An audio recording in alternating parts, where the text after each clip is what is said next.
Hello dears, welcome back to ISKIC English. Hello dear students. നമ്മൾ ഇന്ന് discuss ചെയ്യുന്നത് first ബ്ലോക്കിലെ മൂന്നാമത്തെ യൂണിറ്റ് ആണ്. അപ്പോൾ ഇന്ന് നമ്മൾ ഡിസ്കസ് ചെയ്യുന്ന യൂണിറ്റിന്റെ പേര് role of language in communication എന്നുള്ളതാണ്. കമ്മ്യൂണിക്കേഷനിൽ ലാംഗ്വേജിന്റെ റോൾ എന്താ?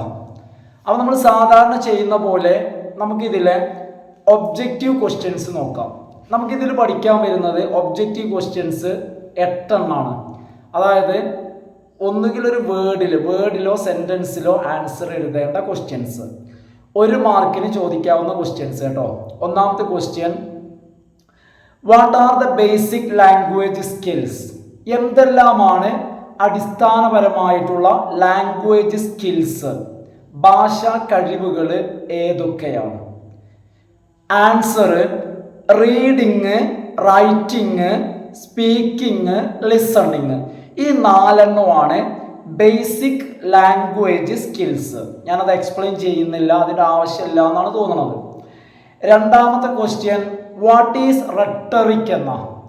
എന്താണ് റെട്ടറിക് എന്ന് പറഞ്ഞാൽ? എന്താണ് റെട്ടറിക്? നോക്കുക, റെട്ടറിക് എന്നുള്ള പദം പ്രസംഗവുമായി ബന്ധപ്പെട്ട ഒരു പദമാണ്. റെട്ടറിക് പ്രസംഗവുമായി ബന്ധപ്പെട്ട പദം. അപ്പൊ ഇതിന്റെ ആൻസർ നോക്കാം. എന്താണ് റെട്ടറിക്? ശ്രദ്ധിക്കുക, 2 വാക്ക് മാത്രമാണ് വരുന്നത്. Art of persuasion. പെർസുവേഷൻ എന്ന് പറഞ്ഞാൽ പ്രേരണ, പ്രേരിപ്പിക്കുക. ആർട്ട് ഓഫ് പെർസുവേഷൻ, പ്രേരണയുടെ കലയാണ് എന്ത്? റെട്ടറിക്. അതായത് നമ്മുടെ സംസാരത്തിലൂടെ ഒരാളെ നമ്മൾ പെർസ്വേഡ് ചെയ്യണമെങ്കിൽ, പ്രേരിപ്പിക്കണമെങ്കിൽ നമ്മൾ സാധാ രീതിയിലുള്ള വാക്കുകൾ ഉപയോഗിച്ചാൽ പോരാ, സാധാ ശൈലി പോരാ. നമ്മളെ വാക്കുകൾക്ക്, നമ്മളുടെ സംസാരത്തിന് ഒരാളെ പെർസ്വേഡ് ചെയ്യാൻ, ഒരാളെ നമ്മളെ വഴിക്ക് കൊണ്ടുവരണമെങ്കിൽ അതിനാവശ്യമായിട്ടുള്ള ശൈലിയും അതിന് നമുക്കൊരു കഴിവും വേണം.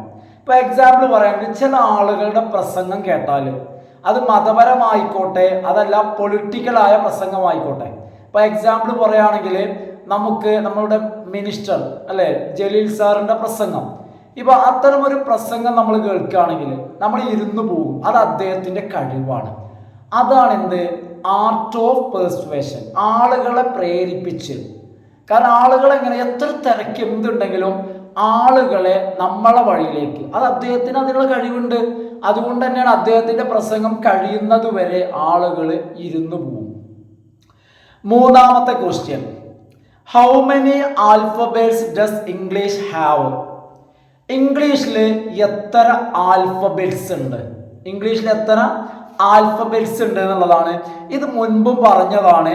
ഒരു കാരണവശാലും നിങ്ങൾ 26 എന്ന് പറയരുത്. ഇംഗ്ലീഷിലുള്ളത് ഒരു ആൽഫബറ്റാണ്, 1 ആണ് ആൻസർ. ഈ 26 അക്ഷരങ്ങളെ ചേർത്തിട്ടാണ് നമ്മൾ ആൽഫബറ്റ് എന്ന് പറയുന്നത്. ഏകദേശം എന്ന് പറഞ്ഞാൽ ഒരു മാലയിലെ മുത്ത് പോലെ, കാരണം അത്രയും മുത്തുകൾ ചേർന്ന് ഒരു മാലയല്ലേ. അതേപോലെ 26 അക്ഷരങ്ങൾ ചേർന്നിട്ട് ഒരു ആൽഫബറ്റാണ്. അപ്പോൾ ഒന്നുകൂടി ആൻസർ ശ്രദ്ധിച്ചോളൂ. ഇംഗ്ലീഷിൽ എത്ര ആൽഫബറ്റ് ഉണ്ടെന്ന് ചോദിച്ചാൽ തെറ്റിക്കരുത്, മാർക്ക് കളയരുത്. 1. അടുത്ത ക്വസ്റ്റ്യൻ, 4ാമത്തെ ചോദ്യമാണ്. വാട്ട് ഈസ് കൊണോട്ടേഷൻ എന്നാണ്. എന്താണ് കൊണോട്ടേഷൻ? അപ്പൊ എന്താണ് കൊണോട്ടേഷൻ എന്ന് ചോദിച്ചു കഴിഞ്ഞാൽ വെറും 2 വാക്കുകളിലാണ് ആൻസർ പറയുന്നത്. സിംബോളിക് മീനിങ്ങിനാണ് കൊണോട്ടേഷൻ എന്ന് പറയുന്നത്. Symbolic meaning. ഇതും ഞാനിവിടെ എക്സ്പ്ലെയിൻ ചെയ്യുന്നില്ല. 2 മാർക്കിനായിട്ട് എക്സാമ്പിൾ സഹിതം ഞാനിത് പറയുന്നുണ്ട് കേട്ടോ. അതുകൊണ്ടാണ് എക്സ്പ്ലെയിൻ ചെയ്യാത്ത കേട്ടോ. 5ാമത്തെ ക്വസ്റ്റ്യൻ, വാട്ട് ഈസ് ഡിനോട്ടേഷൻ? ഇതും 2 വാക്കുകൾ ആൻസർ പറയുന്നുണ്ട്. Literal meaning. ലിറ്ററൽ മീനിങ് ഞാൻ നിങ്ങൾക്ക് എക്സ്പ്ലെയിൻ ചെയ്തു തരാം. 2 മാർക്കിൽ നമ്മൾ സെറ്റാക്കി വെച്ചിട്ടുണ്ട്. അടുത്തത് 6ാമത്തെ ക്വസ്റ്റ്യൻ, വാട്ട് ഈസ് ലിംഗോ? ലിംഗോ എന്ന് പറഞ്ഞാൽ എന്താണ്? ലിംഗോ അല്ലെങ്കിൽ ലിംഗോ എന്താണ് ഇങ്ങനെ പറഞ്ഞാൽ? ശ്രദ്ധിക്കട്ടോ.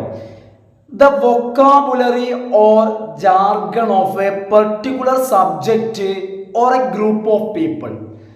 ഒരു പ്രത്യേക വിഭാഗം ആളുകളോ അല്ലെങ്കിൽ ഒരു പ്രത്യേക വിഷയത്തിലോ ഉപയോഗിക്കുന്ന ഭാഷ, അതാണ് ലിംഗോ എന്ന് പറഞ്ഞാൽ. ഒരു പ്രത്യേക വിഭാഗം ആളുകളുടെ ഭാഷയോ അല്ലെങ്കിൽ ഒരു പ്രത്യേക സബ്ജക്റ്റിന്റെ ഭാഷയോ ആണ് ജാർഗൺ. ഞാൻ ഇംഗ്ലീഷിൽ ഒന്നുകൂടി പറഞ്ഞുതരാം. ദ വൊക്കാബുലറി, എന്താണ് വൊക്കാബുലറി എന്ന് പറയുന്നുണ്ട് കേട്ടോ.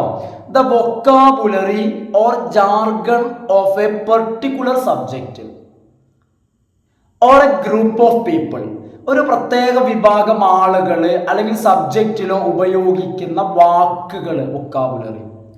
ഇനി ഏഴാമത്തെ question, in what form of communication is jester A part of, ഏത് ടൈപ്പ് കമ്മ്യൂണിക്കേഷൻ്റെ അല്ലെങ്കിൽ ഏത് ഫോം കമ്മ്യൂണിക്കേഷൻ്റെ ഭാഗമായിട്ടാണ് ജസ്റ്റർ വരുന്നത്? അതായത് ശരീര ആംഗ്യങ്ങൾ, ബോഡി മൂവ്മെന്റ്സ്. ആൻസർ 1 മാർക്ക് കളയരുത്. Non verbal communication. ഇനി അടുത്ത ക്വസ്റ്റ്യൻ, ലാസ്റ്റ് ക്വസ്റ്റ്യൻ, 8ാമത്തെ question. What is the body of words known to an individual person known as, അതായത് ഒരു ഇൻഡിവിജ്വൽ പേഴ്സണ്, ഒരു വ്യക്തിക്ക് അറിയാവുന്ന വാക്കുകളെ, ഒരാൾക്ക് അറിയാവുന്ന വാക്കുകളെ, ആ വാക്കുകളെ എല്ലാം ചേർത്ത് മൊത്തത്തിൽ നമ്മൾ എന്തു പറയുന്നു? ഒന്നുകൂടി ഞാൻ പറഞ്ഞുതരാം. എനിക്ക് ഇംഗ്ലീഷിൽ മൊത്തം അറിയാവുന്ന വാക്കുകൾ, എനിക്ക് എത്ര വാക്കുകൾ അറിയാം? ജസ്റ്റ് ഇമാജിൻ, എനിക്ക് 500 വാക്കുകൾ അറിയാം. ആ 500 വാക്കുകളെ മൊത്തത്തിൽ എന്തു പറയുന്നു? മറക്കരുത്, അതാണ് എൻ്റെ വൊക്കാബുലറി. എന്താണ് വൊക്കാബുലറി കേട്ടോ? മലയാളം എന്താ? മലയാളം ഒരു വ്യക്തിയുടെ പദസമ്പത്ത് കേട്ടോ, വൊക്കാബുലറി, മറക്കരുത്. ഇനി നമ്മൾ 2 മാർക്കിൻ്റെയും 5 മാർക്കിൻ്റെ ഒക്കെ ക്വസ്റ്റ്യൻസ്, എസ് എ ക്വസ്റ്റ്യൻസ് ഒക്കെ മിക്സ് ചെയ്തിട്ട് ഒരു എക്സാം ഓറിയന്റഡ് ആയിട്ട് ഞാൻ നോട്ട് പറയാം, ശ്രദ്ധിക്കട്ടെ. 1ാമത്തെ ക്വസ്റ്റ്യൻ, ഡിഫൈൻ ലാംഗ്വേജ്. ഇതാണ് 1ാമത്തെ ക്വസ്റ്റ്യൻ. ഒരു 2 മാർക്കിനൊക്കെ ചോദിക്കാവുന്ന ഒരു ചോദ്യമാണ് കേട്ടോ. ലാംഗ്വേജിനെ നിർവചിക്കാം, കേട്ടോളൂ. Language is a system of symbols that always evolves. എല്ലായ്പ്പോഴും മാറിക്കൊണ്ടിരിക്കുന്ന, എല്ലാ സമയവും മാറ്റം സംഭവിച്ചുകൊണ്ടിരിക്കുന്ന, വികസിച്ചു കൊണ്ടിരിക്കുന്ന, ഇവോൾവ്സ് അല്ലെങ്കിൽ പരിണമിച്ചു കൊണ്ടിരിക്കുന്ന ഒരു കൂട്ടം സിംബലുകളുടെ ഒരു സിസ്റ്റമാണ് language. System of symbols that always evolves. Okay, it is open ended. നമ്മൾ ഈ ലാംഗ്വേജ് എന്ന് പറയുന്ന സിസ്റ്റം, ലാംഗ്വേജ് ഓപ്പൺ എൻഡഡ് ആണ്. എന്താണ് ഓപ്പൺ എൻഡഡ്? ഓപ്പൺ എൻഡഡ് എന്ന് വെച്ച് കഴിഞ്ഞാൽ അതിലേക്ക് പുതിയത് വരികയും ചെയ്യും, പഴയത് പോവുകയും ചെയ്യും, അല്ലേ? എക്സാമ്പിൾ പറയുകയാണെങ്കിൽ എത്രയോ പുതിയ ടെക്നോളജീസ് വരുമ്പോൾ, പുതിയ സംവിധാനങ്ങൾ വരുമ്പോൾ ഇംഗ്ലീഷിലേക്ക് പുതിയ വാക്കുകൾ വരുന്നില്ലേ? ഇപ്പൊ പണ്ടുണ്ടായിരുന്ന പല വാക്കുകളും പോയില്ലേ? അപ്പൊ അതുകൊണ്ടാണ് ലാംഗ്വേജ് ഓപ്പൺ എൻഡഡ് ആണെന്ന് പറയാം. അങ്ങനെ പുതിയത് വരാത്തത്, പഴയത് പോകും ചെയ്യാത്തത്, അതിനെയാണ് നമ്മൾ ക്ലോസ്ഡ് എന്ന് പറയാം. ഇപ്പൊ എക്സാമ്പിൾ പറയുകയാണെങ്കിൽ ഓക്സിലറി വേർബ്സ് ക്ലോസ്ഡ് ആണ്. ഓക്സിലറി വേർബ്സ് കണ്ടെത്തിയ കാലത്ത് എത്ര എണ്ണം ഉണ്ടോ അതന്നെയാണ് ഇന്നും ഉള്ളത്. അപ്പൊ ലാംഗ്വേജ് ഓപ്പൺ എൻഡഡ് ആണ്. There is always the possibility of, അതായത് ഓപ്പൺ എൻഡഡ് എന്നുള്ളതുകൊണ്ട് എന്താ ഉദ്ദേശിച്ചെന്നുള്ളതാണ് ഞാൻ പറയുന്നത് കേട്ടോ. There is always the possibility, അതായത് ലാംഗ്വേജിൽ സാധ്യതയുണ്ട്. ഓഫ് എന്തിന്? ഒമിഷൻസ്, ഉള്ളതിൽ നിന്നും പോവാന്. അതായത് ചില വാക്കുകൾ എന്ത് ചെയ്യാം? ഒമിഷൻ സംഭവിക്കാം, പോവാം. അതുപോലെ തന്നെ മോഡിഫിക്കേഷൻസ്, അതുപോലെ തന്നെ എന്ത് ചെയ്യാം? മോഡിഫിക്കേഷൻസ് വരാം. അതായത് അതിൽ ചില മാറ്റങ്ങൾ വരാം, അതാണ് മോഡിഫിക്കേഷൻസ്. അതായത് അപ്പൊ ഭാഷയിൽ നമ്മളിപ്പോൾ എന്താ പറഞ്ഞെന്ന് വെച്ച് കഴിഞ്ഞാൽ, ഭാഷയിൽ ചില സംഭവങ്ങൾ പോവാം, അതുപോലെ തന്നെ ചിലത് എന്ത് ചെയ്യാം? പുതുതായിട്ട് വരാം. അതുപോലെ തന്നെ ഭാഷയിൽ മാറ്റങ്ങൾ വരാം, മോഡിഫിക്കേഷൻസ്. മോഡിഫിക്കേഷൻസ് എന്ന് പറഞ്ഞു കഴിഞ്ഞാൽ ചേഞ്ചസ് കേട്ടോ. എന്താ മോഡിഫിക്കേഷൻസ് കൊണ്ട് ഉദ്ദേശിച്ചത്? ചേഞ്ചസ് വരാം. അതുപോലെ തന്നെ ആൻഡ് ക്രിയേഷൻസ്. ക്രിയേഷൻസ് എന്ന് പറഞ്ഞാൽ പുതുതായിട്ടും വരാം, ക്രിയേഷൻസ്. കേട്ടോ, പുതുതായിട്ടും വരാം. അതുകൊണ്ടാണ് നമ്മൾ ഭാഷയെ ഓപ്പൺ എൻഡഡ് എന്ന് പറയുന്നത്. A sound in language is transcribed as a letter. നമ്മൾ ലാംഗ്വേജിലെ ഒരു ശബ്ദത്തെ ലെറ്റർ എന്നാണ് വിളിക്കുക. ലാംഗ്വേജിലെ ഒരു ശബ്ദത്തെ ലെറ്റർ എന്നാണ് നമ്മൾ ട്രാൻസ്ക്രൈബ് ചെയ്യുന്നത്, നമ്മൾ പറയുന്നത് അല്ലെങ്കിൽ വിളിക്കുന്നത്. A string of letters is known as the alphabet. ലെറ്റേഴ്സിന്റെ ഒരു സ്ട്രിങ്, ഒരു ചരട്, ഒരു മാലയാണ് ആൽഫബറ്റ്. അപ്പൊ എന്താണ് ആൽഫബറ്റ് എന്ന് പറഞ്ഞാൽ A string of letters is known as the alphabet which forms the basis of written language. ഇതാണ് റിട്ടൺ ലാംഗ്വേജിന്റെ അടിത്തറ. അപ്പൊ alphabet is the basis of written language. കുറച്ചു മുന്നേ പറഞ്ഞത് ലാംഗ്വേജിന്റെ പ്രത്യേകത പറഞ്ഞത് ഓപ്പൺ എൻഡഡ് ആണ്. എന്താന്ന് വെച്ച് കഴിഞ്ഞാൽ ലാംഗ്വേജില് ഒമിഷനും മോഡിഫിക്കേഷനും ക്രിയേഷനും ഉള്ള സാധ്യത ഉണ്ട്. ഇനി രണ്ടാമത്തെ question, what is the difference between denotation and connotation? ഞാൻ നിങ്ങളോട് നേരത്തെ പറഞ്ഞില്ലേ, ഇത് 2 മാർക്കിനുള്ള ക്വസ്റ്റ്യൻ ആട്ടോ. നേരത്തെ പറഞ്ഞത് 1 മാർക്കും, ഇത് 2 മാർക്കും. അപ്പൊ ശ്രദ്ധിക്കുക, ആദ്യം പറയുന്നത് എന്താണ് ഡിനോട്ടേഷൻ. കാരണം നമ്മൾ ഡിനോട്ടേഷൻ പറഞ്ഞിരുന്നു. അതായത് നമ്മൾ 1 മാർക്കിന് ഡിനോട്ടേഷൻ പറഞ്ഞപ്പോൾ നമ്മൾ ലിറ്ററൽ മീനിങ് ആണെന്ന് പറഞ്ഞു അല്ലേ, ലിറ്ററൽ മീനിങ്. അപ്പൊ ഞാൻ നിങ്ങൾക്ക് ഇവിടെ എക്സ്പ്ലെയിൻ ചെയ്തു തരാം എന്താണ്. അപ്പൊ നിങ്ങൾ കേട്ടോളൂ, ഞാൻ പറയുന്നത് ശ്രദ്ധിക്കട്ടോ. Connotation and denotation are 2 important terms associated with language. ലാംഗ്വേജുമായി ബന്ധപ്പെട്ട് വരുന്ന പ്രധാനപ്പെട്ട 2 ടേംസ് ആണ് കൊണോട്ടേഷനും അതുപോലെ തന്നെ ഡിനോട്ടേഷനും. ഇനി എന്താണ് ഡിനോട്ടേഷൻ? അപ്പൊ ഡിനോട്ടേഷൻ എന്ന് പറയുമ്പോൾ ഒറ്റ വാക്കിൽ നമ്മൾ പറഞ്ഞത് ലിറ്ററൽ മീനിങ് എന്നാണ്. എന്നാൽ എക്സ്പ്ലെയിൻ ചെയ്ത് പറയുമ്പോൾ എന്താ, denotation means the literal meaning of A word. Literal meaning അല്ലെ, നമ്മൾ നേരത്തെ പറഞ്ഞു. ഇനി എന്താന്ന് പറഞ്ഞുതരാം. അതായത് the direct or dictionary meaning ആണ്. അപ്പൊ മനസ്സിലാകും ലിറ്ററൽ മീനിങ് ആണ് എന്താന്നുള്ളത്. അതായത് ഡിക്ഷണറിയിൽ പറയുന്ന അർത്ഥം, അതാണ് എന്ത്, ഡിനോട്ടേഷൻ. നേരെ മനസ്സിലാക്കി വെക്കാം. ഡിനോട്ടേഷൻ എന്ന് പറഞ്ഞാൽ ലിറ്ററൽ മീനിങ് ആണ്. ലിറ്ററൽ മീനിങ് എന്ന് പറഞ്ഞാൽ എന്താ, that is the direct or dictionary meaning കേട്ടോ. ഇനി എക്സാമ്പിൾ കൂടി കേട്ടോളൂ. ദ വേർഡ് ഹോം, ഹോം എന്ന വാക്ക് കേട്ടില്ലേ, ആ വാക്കിന്റെ ലിറ്ററലി മീൻസ്, അതിന്റെ ലിറ്ററൽ മീനിങ്, അതായത് ഡിനോട്ടേഷൻ എന്ന് പറയുമ്പോൾ ഹോം കൊണ്ട് ഉദ്ദേശിക്കുന്നത് a building where you live, നിങ്ങൾ ജീവിക്കുന്ന കെട്ടിടം. അതാണ് അതിന്റെ ഡിക്ഷണറി മീനിങ്. നമ്മൾ ജീവിക്കുന്ന കെട്ടിടമാണ് എന്ത്, ഹോം എന്ന് പറഞ്ഞാൽ. ഇനി അടുത്ത ഞാൻ നിങ്ങൾക്ക് പറഞ്ഞു തരുന്നത് കൊണോട്ടേഷൻ എന്ന് പറഞ്ഞാൽ എന്താണ്. നമ്മൾ നേരത്തെ കൊണോട്ടേഷൻ പറഞ്ഞപ്പോൾ നമ്മൾ പറഞ്ഞത് സിംബോളിക് മീനിങ് ആണ് അല്ലേ. അതെന്താന്ന് ഞാൻ നിങ്ങൾക്കൊന്ന് പറഞ്ഞുതരാം. Connotation implies the cultural, emotional and metaphorical aspects associated with it. അതായത് കൊണോട്ടേറ്റീവ് മീനിങ് എന്ന് പറയുമ്പോൾ അതുകൊണ്ട് ഉദ്ദേശിക്കുന്നത് ഏതൊരു പദമാണെങ്കിൽ ആ പദവുമായി ബന്ധപ്പെട്ട് വരുന്ന കൾച്ചറൽ, സാംസ്കാരികവും വൈകാരികവും ആലങ്കാരികവുമായിട്ടുള്ള അർത്ഥങ്ങൾ. അപ്പൊ 3 പറയുന്നത്. എന്താണ് കൊണോട്ടേഷൻ എന്ന് പറഞ്ഞാൽ ഒരു മീനിങ് അല്ല, പകരം കൾച്ചറല്, എമോഷണല്, മെറ്റാഫോറിക്കൽ ആസ്പെക്ട്സ്, 3 കാര്യങ്ങൾ, 3 അർത്ഥങ്ങൾ അവിടെ വരുന്നുണ്ട്. ആസ്പെക്ട്സ് അസോസിയേറ്റഡ് വിത്ത് ഇറ്റ്, അതുമായി ചേർന്ന് വരുന്ന, ആ വാക്കുമായി ചേർന്ന് വരുമ്പോൾ. നേരത്തെ നമ്മൾ പറഞ്ഞെടുത്ത് ഡിനോട്ടേഷൻ എന്ന് പറഞ്ഞാൽ ലിറ്ററൽ മീനിങ് ആണ്, ഡിക്ഷണറി മീനിങ് മാത്രമേ ഉള്ളൂ.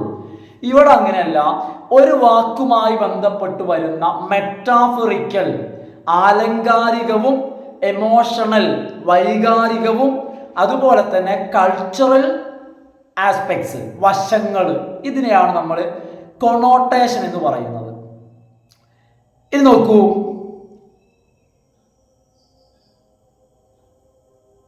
ഇറ്റ് ഈസ്, ഇതുകൊണ്ട് ഉദ്ദേശിക്കുന്നത് it is the nuances and shades of meaning that the word carries with it. അപ്പൊ ഇതുകൊണ്ട് ഉദ്ദേശിക്കുന്നത് it is the nuances. Nuances എന്ന് പറഞ്ഞാൽ വ്യത്യസ്തമായിട്ടുള്ള, അല്ല എന്താ പറയുന്നത്, വ്യത്യസ്തം എന്ന് പറഞ്ഞാൽ ഇറ്റ് ഈസ് ദ ന്യൂആൻസസ്. ഇതുകൊണ്ട് ഉദ്ദേശിക്കുന്നത് പലതരം ന്യൂആൻസസ്, വ്യത്യസ്തം എന്ന് പറഞ്ഞാൽ പലതരത്തിലുള്ള shades of meaning. Shades of meaning എന്ന് പറഞ്ഞാൽ ഒരേപോലെ വരുന്ന അർത്ഥങ്ങൾ. ഷെയ്ഡ്സ് ഓഫ് മീനിങ്, ചെറിയ ചെറിയ മാറ്റങ്ങളുള്ള അർത്ഥങ്ങൾ, അതാണ് ഷെയ്ഡ്. ഷെയ്ഡ്സ് ഓഫ് മീനിങ് എന്ന് പറഞ്ഞാൽ എന്താ, നേരിയ വ്യത്യാസമുള്ള പലതരം അർത്ഥങ്ങൾ, പലതരം അർത്ഥങ്ങൾ that the words carries with it. ആ വാക്കിൻ്റെ കൂടെ ഉണ്ടാവും, ആ വാക്കിനുണ്ടാവും.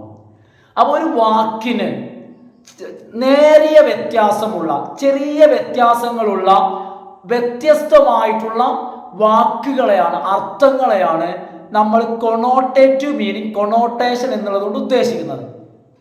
ഇപ്പോൾ എക്സാമ്പിൾ പറയുകയാണെങ്കിൽ, ഇനി ഫോർ സം പീപ്പിൾ, ചില ആളുകൾക്ക് the word home may also have connotations of comfort. ചില ആളുകളെ സംബന്ധിച്ചിടത്തോളം വീട് എന്ന് പറയുമ്പോൾ അവര് അതിനെ കാണുന്നത്, ചിലർക്ക് വീടിന് അർത്ഥമുള്ളത് ആശ്വാസം നയിക്കാനും കംഫോർട്ട്, ചിലർക്ക് വീട് എന്ന് പറയുമ്പോൾ ലവ് നയിക്കാനും, ചിലർക്ക് വാർത്തയിക്കാരം, ചിലർക്ക് പല തരത്തിലേക്കാരം വീടിന്. ഇതൊക്കെ അപ്പോൾ വീടിന് ഒരുപാട് കൊണോട്ടേറ്റീവ് മീനിങ്സ് ഉണ്ട്. അതായത് വീടിൻ്റെ കൊണോട്ടേറ്റീവ് മീനിങ്സ് ആണ് എന്ത്, സ്നേഹം, ലവ്, വാംത്ത്, അതുപോലെ തന്നെ മറ്റൊന്നാണ് ഏത്, കംഫോർട്ട്. ഇതൊക്കെ ഏകദേശം അടുത്തടുത്ത് വരുന്ന ചെറിയ ചെറിയ വ്യത്യാസങ്ങളുള്ള അർത്ഥങ്ങളാണ്. അപ്പൊ കൊണോട്ടേറ്റീവ് മീനിങ് എന്ന് പറഞ്ഞാൽ എന്താ, ഷെയ്ഡ്സ് ഓഫ് മീനിങ് ആണ്. നേരിയ വ്യത്യാസമുള്ള വ്യത്യസ്തമായ അർത്ഥങ്ങൾ ഒരു വാക്കിന്റെ മീനിങ് ആയിട്ട്, അർത്ഥമായിട്ട് വരുമ്പോൾ അത്തരം അർത്ഥങ്ങളെയാണ് കൊണോട്ടേഷൻ കൊണ്ട് ഉദ്ദേശിക്കുന്നത്. ഇനി ഞാൻ നേരെ മൂന്നാമത്തെ ക്വസ്റ്റ്യനിലേക്ക് പോവാണ്. അപ്പൊ എന്താന്ന് വെച്ച് കഴിഞ്ഞാൽ, എക്സ്പ്ലനേഷൻ കൂടിയാലും ബുദ്ധിമുട്ടാണ്. കാരണം എക്സ്പ്ലനേഷൻ കൂടി കഴിഞ്ഞാൽ ചിലർക്ക് ചിലപ്പോൾ മനസ്സിലായത് അങ്ങോട്ട് പോകും. അപ്പോൾ അതുകൊണ്ട് ഞാൻ അവിടെ ആ ഒരു എൻ്റെ വിശദീകരണം ഞാൻ ലിമിറ്റ് ചെയ്ത് നിർത്തുകയാണ്. ഇനി മൂന്നാമത്തെ ക്വസ്റ്റ്യൻ, ഇനി ഈ മൂന്നാമത്തെ ക്വസ്റ്റ്യൻ തന്നെയാണ് ഇതിൻ്റെ അവസാന വരെയും ഉള്ളത് കേട്ടോ.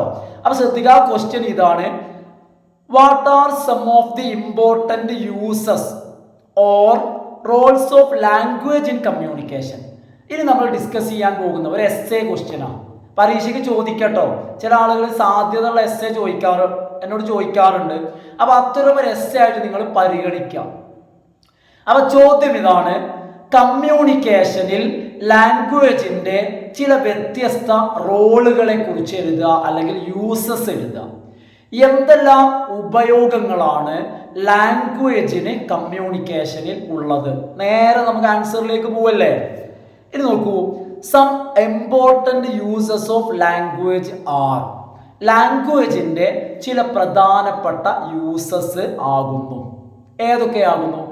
ആദ്യമായി പഠിക്കുന്നത് ഡെഫിനിഷൻ എന്നുള്ളതാണ്. ഒന്നാമത്തെ ഉപയോഗമാണ് ഡെഫിനിഷൻ. നോക്കൂ, language is used to define something by describing its characteristics. It helps to express the different characteristics of a person or a thing. എന്താ ഇവിടെ പറയുന്നത്? Language is used to define, വസ്തുക്കളെ നിർവചിക്കുന്നതിന് വേണ്ടി നമ്മൾ ഭാഷ ഉപയോഗിക്കുന്നു. എങ്ങനെയാ ഭാഷ വസ്തുക്കളെ നിർവചിക്കുന്നത്? Language is used to define something by describing its characteristics. അതിൻ്റെ സവിശേഷതകളെ വിവരിച്ചിട്ട്. കാരണം ഓരോ വസ്തുവും വ്യത്യസ്തമാകുന്നത് അവയുടെ സവിശേഷതകളാണ്. എന്തൊന്നാണെങ്കിലും അതിനെ വ്യത്യസ്തമാക്കുന്നത് അതിൻ്റെ ക്യാരക്ടറിസ്റ്റിക്സ് ആണ്. ആ ക്യാരക്ടറിസ്റ്റിക്സ് എന്തൊക്കെയാണെന്ന് സൂചിപ്പിക്കാൻ, പറയാൻ ഭാഷയ്ക്ക് കഴിയുന്നു. അങ്ങനെ ഭാഷ വസ്തുക്കളെ നിർവചിക്കുന്നു. ഇറ്റ് ഹെൽപ്സ് ടു എക്സ്പ്രസ്, ഭാഷ നമ്മളെ പ്രകടിപ്പിക്കാൻ സഹായിക്കുന്നു. The different characteristics of a person or a thing, ഒരു വസ്തുവിൻ്റെയോ അല്ലെങ്കിൽ ഒരു വ്യക്തിയുടെയോ വ്യത്യസ്തമായിട്ടുള്ള സവിശേഷ ഗുണങ്ങളെ പ്രകടിപ്പിക്കുന്നതിന് അല്ലെങ്കിൽ പറയുന്നതിന് ഭാഷ നമ്മളെ സഹായിക്കുന്നു.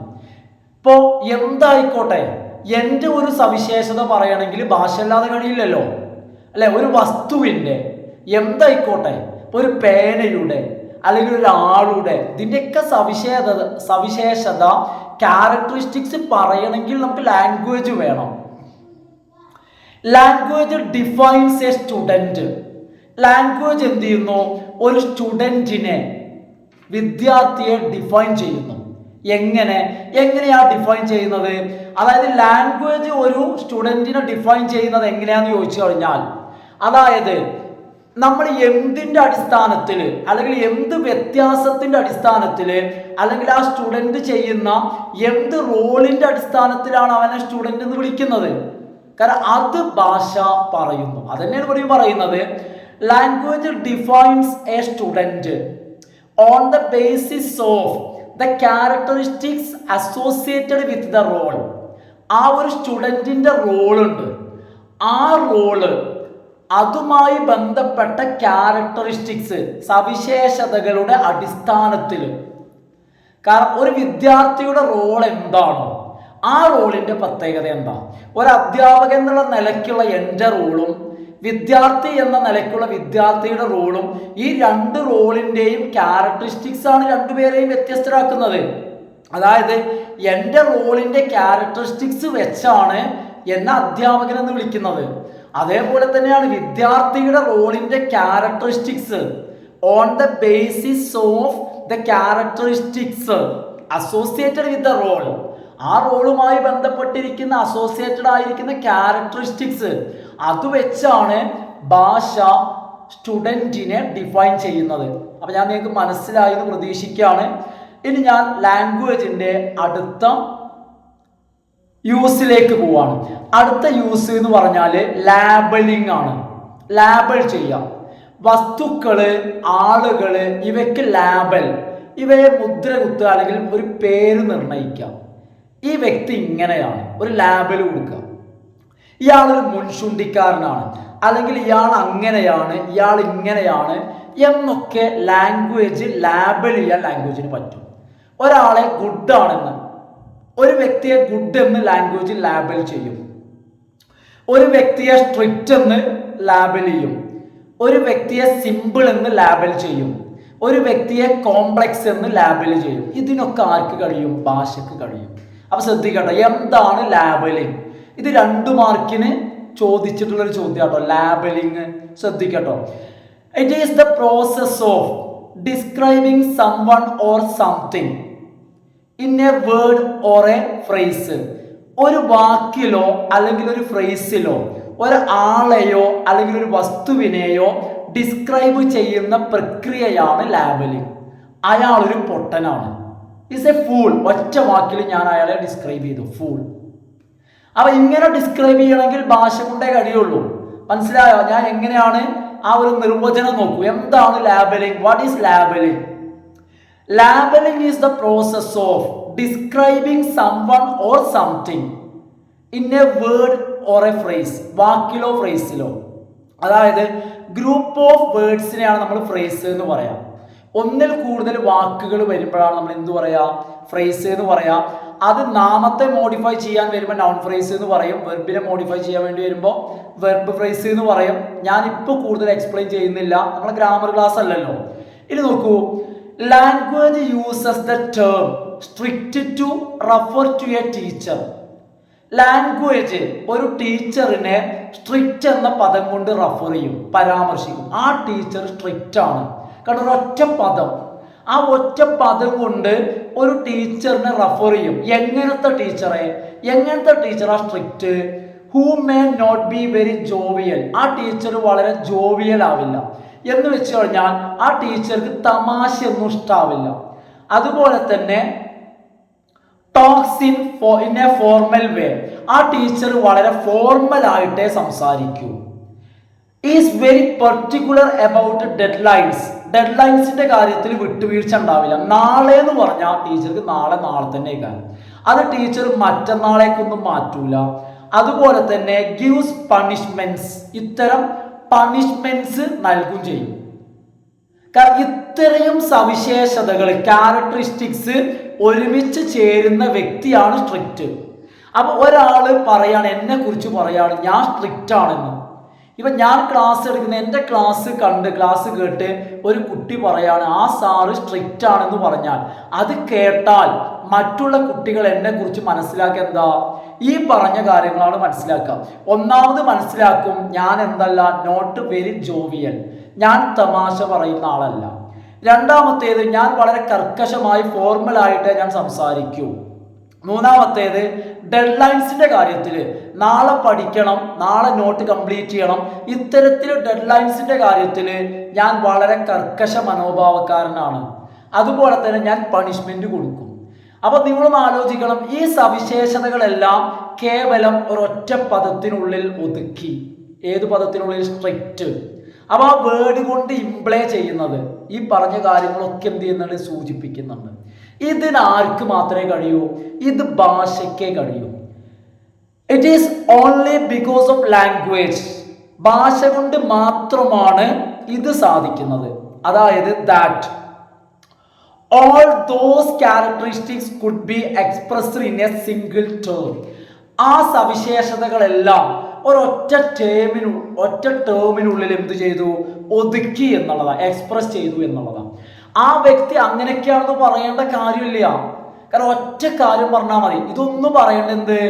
അയാൾ ചിരിക്കൂല, അയാൾ ഫോർമലായ സംസാരിക്കൂ, അയാൾ കാര്യങ്ങൾ പറഞ്ഞാൽ വളരെ കർക്കശമായിരിക്കും, പറഞ്ഞത് കേട്ടില്ലെങ്കിൽ, പഠിച്ചു വന്നില്ലെങ്കിൽ അയാൾ തല്ലും. ഇങ്ങനെ വേറെ ഒന്നും പറയണം. ഒറ്റ വാക്ക് പറഞ്ഞാൽ മതി, സാറ് സ്ട്രിക്റ്റാ എന്ന് പറഞ്ഞു കഴിഞ്ഞാൽ single ടേമിനുള്ളിൽ all those characteristics could be expressed. ഈ സവിശേഷതകളെല്ലാം അവിടെ എക്സ്പ്രസ് ചെയ്തു. അതാണ് ഭാഷയുടെ പ്രത്യേകത. ആ പ്രത്യേകതയ്ക്കാണ് നമ്മൾ ലാബലിംഗ് എന്ന് പറയുന്നത്. ഇനി അടുത്തത് എക്സ്പ്രഷൻ എന്നുള്ളതാണ്. അപ്പൊ നിങ്ങൾ മനസ്സിലാക്കുക, ഇന്ന് ഞാൻ എക്സ്പ്രഷൻ വരെ പറയുള്ളൂ കേട്ടോ. എക്സ്പ്രഷൻ വരെ പറയുമ്പോഴേക്കും വീഡിയോ അത്യാവശ്യം ലെങ്ത് ആവും, അതുകൊണ്ട് ഞാൻ നിർത്തുന്നത് കേട്ടോ. ഇനി അടുത്ത പ്രത്യേകത എക്സ്പ്രഷൻ എന്നുള്ളതാണ്. എന്താണ് എക്സ്പ്രഷൻ എന്ന് പറഞ്ഞു കഴിഞ്ഞാൽ? എക്സ്പ്രസ് ചെയ്യാന്ന് പറഞ്ഞാൽ തന്നെ നിങ്ങൾക്ക് അറിയണ്ടായിരിക്കും, പ്രകടിപ്പിക്കാം. Language is used to express. ലാംഗ്വേജിനെ ഉപയോഗിക്കുന്നു എന്തിനു വേണ്ടിയിട്ട്? To express one's thoughts. ഒരാളുടെ ചിന്തകള്, ഫീലിങ്സ്, ഇമോഷൻസ് ആൻഡ് കൾച്ചർ, ഇതെല്ലാം പ്രകടിപ്പിക്കുന്നതിന് ലാംഗ്വേജ് ഉപയോഗിക്കുന്നു. അപ്പൊ ഇതും ലാംഗ്വേജിന്റെ ഒരു യൂസാണ്. Language is used to express one's thoughts, feelings, emotions, culture. Its expressions can happen in spoken form. ഇനി നമ്മൾ മനസ്സിലാക്കുക, അപ്പൊ ലാംഗ്വേജിലൂടെ എന്ത് ചെയ്യുന്നുണ്ട്? ഒരു വ്യക്തിയുടെ കൾച്ചറും അതുപോലെ തന്നെ ഫീലിങ്സും തോട്ട്സും ഇമോഷൻസ് എല്ലാം എക്സ്പ്രസ് ചെയ്യും. അത് എക്സ്പ്രസ് ചെയ്യുന്നത് ഏത് രൂപത്തിലാവാം? ഏത് രൂപത്തിലാവാം. അതാണ് അടുത്തത് പറയുന്നത് കേട്ടോ. അത് എക്സ്പ്രസ് ചെയ്യുന്നത് ലാംഗ്വേജിലൂടെ എക്സ്പ്രസ് ചെയ്യുമെന്നാണ് നമ്മൾ പറയുന്നത്. അത് എക്സ്പ്രസ് ചെയ്യുന്നത് ഇൻ സ്പോക്കൺ ഫോം. കാരണം ആ എക്സ്പ്രസ് ചെയ്യുന്നത് എഴുതിയിട്ട് മാത്രമേ പറ്റുള്ളൂ എന്നുണ്ടോ? അങ്ങനെയൊന്നുമില്ല. ഒരു വ്യക്തിയുടെ ഇമോഷൻസ് എന്ത് ചെയ്യാൻ പറ്റും? സ്പോക്കൺ ഫോമിലൂടെ എക്സ്പ്രസ് ചെയ്യാൻ പറ്റും, റിട്ടൺ ഫോമിലൂടെ എക്സ്പ്രസ് ചെയ്യാൻ പറ്റും. അതായത് സ്പോക്കണും റിട്ടണും. ഇനി ഇതല്ലാതെ വേണമെങ്കിൽ എന്ത് ചെയ്യാൻ പറ്റും? Sign language. അതായത് സ്പോക്കൺ എന്ന് പറയുന്നതും റിട്ടൺ എന്ന് പറയുന്നതും വെർബൽ ഫോംസ് ഓഫ് കമ്മ്യൂണിക്കേഷനാണ്. ഇനി അതല്ലാതെ നോൺ വെർബൽ ആയിട്ടും എന്ത് ചെയ്യാൻ പറ്റും? ഇമോഷൻസ്, തോട്ട്സ്, ഫീലിങ്സ് എക്സ്പ്രസ് ചെയ്തൂടെ? ആ രീതിയിലും എക്സ്പ്രസ് ചെയ്യാൻ പറ്റും. അതുപോലെ തന്നെ സൈൻ ലാംഗ്വേജിലൂടെയും എക്സ്പ്രസ് ചെയ്യാൻ പറ്റും. സൈൻ ലാംഗ്വേജ് എന്ന് പറഞ്ഞാൽ നമ്മൾ നേരത്തെ പറഞ്ഞ പോലെ തന്നെ ഫേഷ്യൽ എക്സ്പ്രഷൻസ്, ബോഡി ലാംഗ്വേജ്, അതുപോലെ തന്നെ മറ്റു സൈനുകൾ അല്ലെ. മറ്റു സൈൻ ലാംഗ്വേജ് സൈനുകൾ എന്ന് പറയുമ്പോൾ ഒരു സ്കൂളിന്റെ ചിത്രം, അല്ലെങ്കിൽ ഒരു കുട്ടി ബാഗ് ഇട്ട് നിൽക്കുന്ന ചിത്രം, അതുപോലെ തന്നെ ട്രാഫിക് ലൈറ്റുകൾ അല്ലെ, ഇതുപോലത്തെ സംഭവങ്ങൾ. അപ്പൊ അതിലൂടെ ഇത്തരത്തിലുള്ള സൈനുകൾ ഉപയോഗിക്കാം. സ്പോക്കൺ ഫോം ഉപയോഗിക്കാം, റിട്ടൺ ഫോം ഉപയോഗിക്കാം. ഇതിലൂടെ എല്ലാം എന്ത് ചെയ്യാൻ കഴിയും? മനുഷ്യന്റെ ഉള്ളിലുള്ള ഫീലിങ്സും തോട്ട്സും എക്സ്പ്രസ് ചെയ്യാൻ പറ്റും. അപ്പൊ ഇത്തരത്തിൽ മനുഷ്യന്റെ തോട്ട്സ്, ഫീലിങ്സ്, ഇമോഷൻസ് ഇതിനൊക്കെ എക്സ്പ്രസ് ചെയ്യുന്നതിന് ലാംഗ്വേജ് ഉപയോഗിക്കുന്നു. അങ്ങനെ ഉപയോഗിക്കുമ്പോൾ തന്നെ അത് സ്പോക്കൺ ഫോമിൽ വരാം, റിട്ടൺ ഫോമിൽ വരാം, അതിലെല്ലാം ഉപരിയായിട്ട് സൈൻ ലാംഗ്വേജ് ഉപയോഗിച്ചിട്ടും വരാം. ഇന്നത്തെ ക്ലാസ് ഞാനിവിടെ തൽക്കാലം വൈൻഡപ്പ് ചെയ്യാണ്. ഇനി ഇതിൻ്റെ ബാക്കി ഭാഗം നമുക്ക് നമ്മൾ അടുത്ത ക്ലാസ്സിൽ എന്ത് ചെയ്യാം, ഡിസ്കസ് ചെയ്യാം. അതോടുകൂടി മൂന്നാമത്തെ യൂണിറ്റ് 2 ക്ലാസ്സിൽ എന്ത് ചെയ്യും, മൂന്നാമത്തെ യൂണിറ്റിൻ്റെ ഇപ്പോൾ എടുത്തുകൊണ്ടിരിക്കുന്ന യൂണിറ്റിൻ്റെ നോട്ട് കംപ്ലീറ്റ് ആവും കേട്ടോ. പിന്നെ നമുക്ക് ഫസ്റ്റ് ബ്ലോക്കിൽ ഒരു ചാപ്റ്റർ എടുക്കാണ്ടാവുള്ളൂ കേട്ടോ. അപ്പോൾ മാക്സിമം എന്ത് ചെയ്യാം, നോട്ട് നമുക്ക് പെട്ടെന്ന് തന്നെ മാക്സിമം ഞാൻ കംപ്ലീറ്റ് ചെയ്യാൻ വേണ്ടിയിട്ട് ഞാൻ ശ്രമിക്കാം കേട്ടോ. അപ്പോൾ ശ്രദ്ധിക്കാം, എന്തെങ്കിലുമൊക്കെ ഡൗട്ട്സ് ഉണ്ടെങ്കിൽ നിങ്ങൾ കമൻറ്റ് ചെയ്തോളൂ കേട്ടോ. ഞാൻ ഡൗട്ട്സ് ഉണ്ടെങ്കിൽ ഞാൻ റിപ്ലൈ തരും. ഇനി മാത്രമല്ല എല്ലാ ആളുകളും ഇപ്പോൾ മാക്സിമം ഞാൻ പറഞ്ഞു, നിങ്ങൾ മാക്സിമം നിങ്ങൾ എന്നെ സപ്പോർട്ട് ചെയ്യുന്നുണ്ട് കേട്ടോ. ജസ്റ്റ് എൻ്റെ ഭാഗത്തു നിന്ന് ഞാൻ ജസ്റ്റ് ഒന്ന് പറയാണ്, നിങ്ങൾ എന്ത് ചെയ്യുക, പതിവ് പോലെ തന്നെ ലൈക്ക് ചെയ്യുക, അതുപോലെ തന്നെ സബ്സ്ക്രൈബ് ചെയ്യാത്ത ആളുകൾ സബ്സ്ക്രൈബ് ചെയ്തിട്ട് കാണാം. Okay, thanks for watching.